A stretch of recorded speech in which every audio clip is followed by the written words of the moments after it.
Hey, how's it going, everybody? I hope everybody's having a great summer. I hope training is going well. I just want to make these videos so that y'all can ask some questions and I can provide some answers on some stuff that may be, kind of unknown or not talked a lot about. So I want to thank everyone that submitted questions. I got around 8 of them. I'm going to go over 2 nutrition-based questions today and kind of table the other ones. I might start making these videos twice a week just because of how many questions I got. And so if y'all would like that, just give me some feedback. Let me know what I should be doing, and I can provide, whatever y'all need. So this is essentially, week 1 of a coach Q&A. And so the first question that I got was, essentially what is carb cycling? That term is thrown around so much when dieting, and not a lot of people really know what it means. The first thing that I want to talk about is that I don't necessarily like the term carb cycling. It's very broad. It can be, defined in very different ways depending on what your goal is. Us as powerlifters, I would much rather us use the term a refeed day. Essentially what that is, and I wrote it down here, it's a day that allows for greater calorie consumption while still staying in a weekly deficit. So essentially, around your heavier training sessions, you'll be eating more food so that you can be heavier and feel normal for those training sessions. Being in a diet, you're kind of depleted most of the time, and so you go into training, maybe sometimes hungry, maybe sometimes not feeling the best. These refeed days allow you to go into those more important sessions full, feeling normal, maybe a little bit bloated, maybe, you can fill out your belt like normal, stuff like that, just so that you can get through those harder sessions and go along with your training. The other thing that I wanted to touch on with refeed days, just because it's not really talked about a lot, is just the fact that it can kind of keep your sanity during a diet. Again, like I said before, we're very depleted during these diet phases, these fat loss phases, and it can be very hard on your body, not only physically but also mentally. Being in a deficit and being mentally strong enough to track all of your food and kind of be hungry all the time for weeks on end, 12 to 16 weeks, can be very hard. And so these refeed days allow for a little bit of normalcy in a crazy time of dieting. And so the next thing that I wanted to show was kind of what these refeed days would look like. On the left, you can see a normal diet day for me. Both of these days were pulled from MyFitnessPal from my last cut, just so y'all can see some real data on how this would look. And so on the left, you can see that is a normal diet day for me. I was consuming anywhere around 2,200 to 2,300 calories a day for 6 days a week. This was my Monday, Tuesday, Wednesday, Friday, Saturday, and Sunday calories. And then on the right, you can see what my Thursday calories look like. As you can see, it's bumped up a lot. It's around 700 to 800 more calories. And within the macros, you can kind of tell where that's coming from and why I would much rather us prefer the term refeeds instead of carb cycling. Because, that protein is cut down just a little bit. Those fats are cut down just a little bit. But what that allows us to do is consume carbs in a huge surplus. And those carbohydrates are going to fill us up for that training session that's harder than the rest of the days. This Thursday, I had a squat single, I had a bench single, and I had back downs on both of those lifts. And so I was very depleted. And if I were to do that on, essentially 1,800 calories or 1,600 calories before I went to go train, this would be awful. And so this refeed day allowed me to, kind of be normal on those harder days. And down here at the bottom, you can see that I kind of just showed the calculations on why I chose these calorie numbers. I was trying to lose a pound of fat.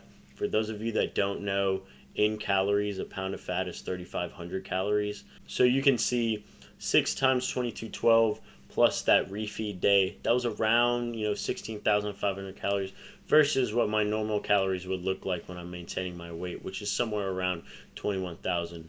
When you subtract those two, it gets to 4,500. It's a little bit over 1 pound a week, but that was just so that I could provide some flexibility just in case, I went over on my carbs, I went over on my fats, I didn't track some things someday, just to, be flexible within my own diet. And so that's essentially all that I wanted to talk about for carb cycling. This next question is also, a very good question.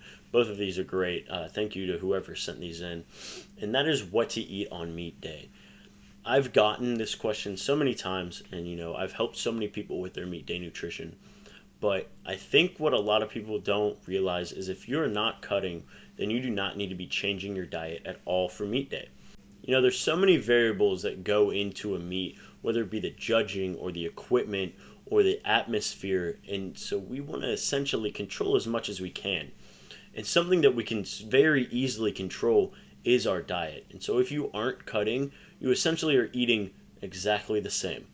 You wouldn't be changing anything just so that you control that small little variable throughout the day. However, if you are cutting and if you are water cutting, which is what you should be doing, it's the preferred method for a multitude of powerlifters when making weight.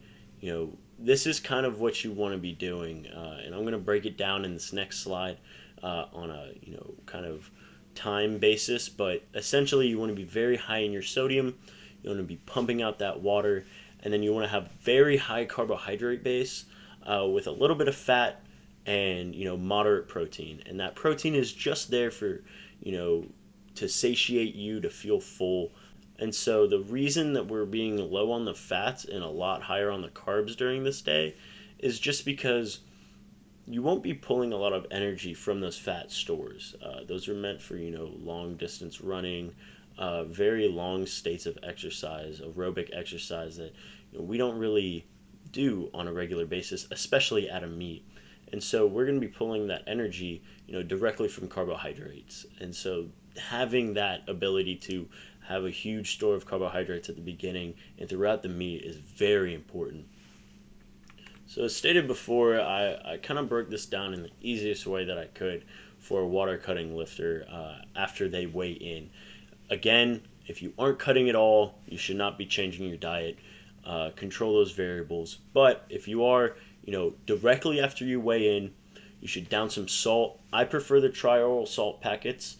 There's a picture of them down at the bottom. I brought them to the last meet. I handed out, I think, around like 40 of them, but they're a great thing to use. I think it's around 6 to 8 grams of sodium. So throw that in a gallon of water, and you want to be downing that as fast as possible, just so that you can get that water back in your body and restore the water weight that you had before. The next thing that I would eat, it can really be any kind of low-fat carbohydrate, whether it be rice or really anything else. But I prefer udon noodles just because they're very easy to get down. Of course, you don't have to eat 3 packs of them. This is just something that I broke down, for a general example of a lifter. But those 3 packs are around 180 grams of carbs. And so that's an easy, boom right there, right before squats. You can down that. It's essentially a full meal. If you're still, thinking that you need a little bit of carbs, you can throw some candy in there, eat some Sour Patch Kids, anything like that. And then beef jerky just for that moderate protein. But as you can see, all 3 of those options are very low in fat and very high in carbs. And then the beef jerky, of course, it's a higher protein, but in this case, this meal is very moderate in protein. And then again, just more water. Gatorade is also a great option if you think that you need even more carbs and a little bit more sodium.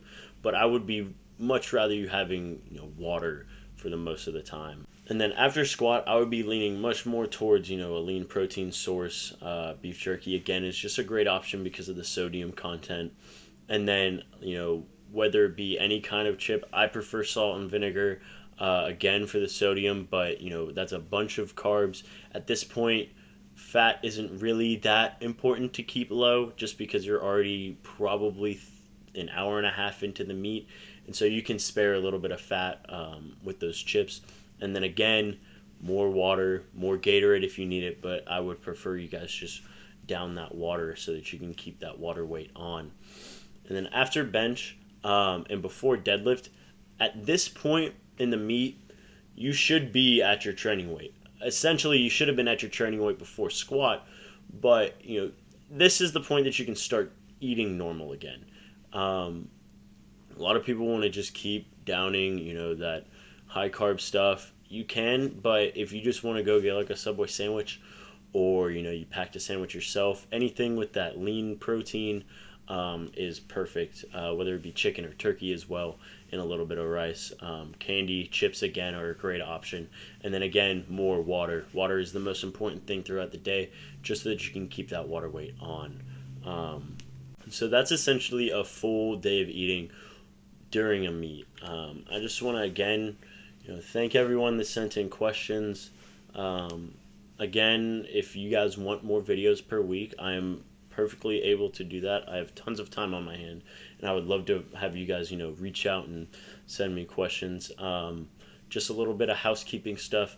If you guys haven't already sent me your forms and your Excel sheets for this next block of training, I ask that you do. Just send them to my email or share them with my email so that I can see them.